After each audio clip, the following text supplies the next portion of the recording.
Ja vaataja, täna räägime kristlusega konkureerivatest kultustest Rooma riigis.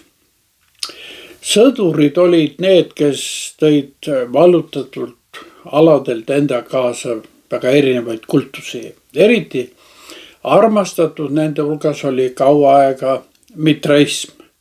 Just mitraismi ja kristluse suhetel me täna peatumegi. Tuleb kohe öelda, et ükski teine müsteriaalkultus ei kujutunud endast sellist väljakutset noorele kristlusele kui see mitraism. Mõlemad levisid Rooma riigis 1. kuni 4. sajandini ja seda paralleelselt. Sageli kirjeldatakse neid isegi konkureerivate uskudega täna. Veelgi olulisem, mõlemad nii mitraism kui kristlus olid transformeerinud vanu ürgseid kujutlusmustreid, mis pakkusid antiika inimestele ja nüüd kuidagi uudset religioossust. Mõlemad rõhutasid päästmist ja lunastust. Mitraismis usuti, et Mitra, päiksejumal, on kosmilise korrastajana toonud inimkonnale läbi oma tegude pääste. See olevat toimunud taevase härja ohverdamisega. Seda nimetatakse ka tauroktooniaks. Ja vareses kristluses oli aga ikkagi kesksel kohal just Jeesuse inimeste patte ja lunastav ohver ristil. Tõsi, mõlemad usundid kasutasid ka sümbolid nagu valgus, Mitra kui päikesejumal, Jeesus kui maailma valgus või õiguse valgus, mida oli juba Vana Testament ette kuulutanud, et see tõuseb. Mitraismi algus ulatub väga kaugele. Alates 4. sajandist enne Kristust oli Väike-Aasias müsteeriumi, mille keskmes oli looja ja õnnistav jumal Mitra. Päiksejumalana ei olnud Mitra kannatav, vaid võidukas kangelane. Freskotel näeme me teda võitlemas metsikute loomade ja kaose jõududega. Osalt jutustataksegi seda, kuidas klassikaline Rooma päiksejumal Sool võimsamale Mitrale lausa alistatakse. Ei ole ime, et Uue Testamendi ajal austati Mitrat eelkõige sõdurite poolt, kes uskusid, et see uus jumal neid võitluses aitab. Sõjavägi oli keisririigis aga oluline faktor.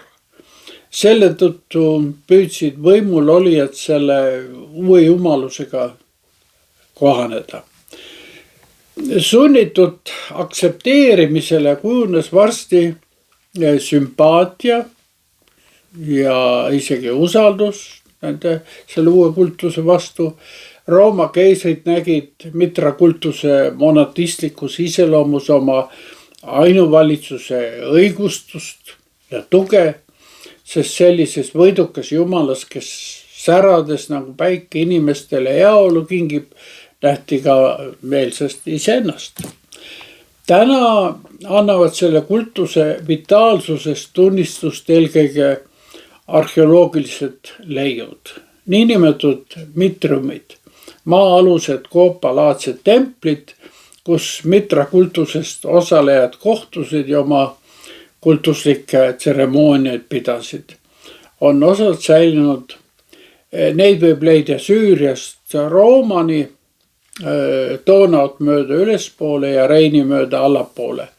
Silma torkav on seejuures asjaolu, et need paigad on oma tagasihoidliku sisustusega väga sarnased üksteisele, nagu üks muna teisele.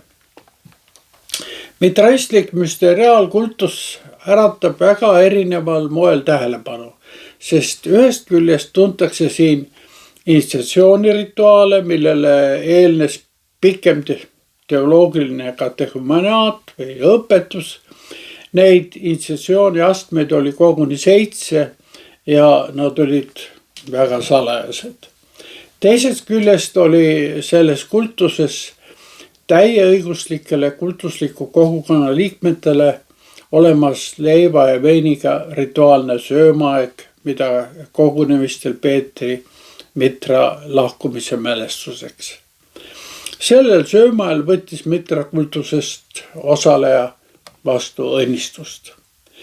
Kristluses olid ristimine ja leiva murdmine aga avalikumad ja need olid avatud nii meestele kui naistele. Mitraism, see oli mõeldud ainult meestele.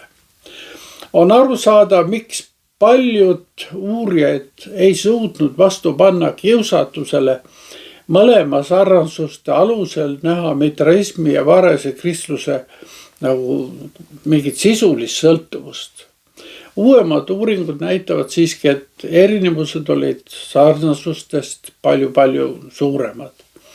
Mitraism rajanes rohkem kosmilisele korrale ja isiklikule vaprusele.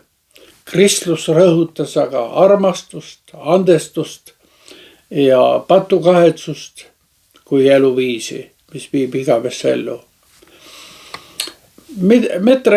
Mitraismi ja kristluse suhted näitavad, et varene kogudus ei kujunenud usulises vaakumis, vaid väga erinevate konkureerivate usuliste vaadete ja kultuste konkurentsis. Järgmine kord räägime keisri rollist varakristlikul ajastul, aga seni kohtumiseni.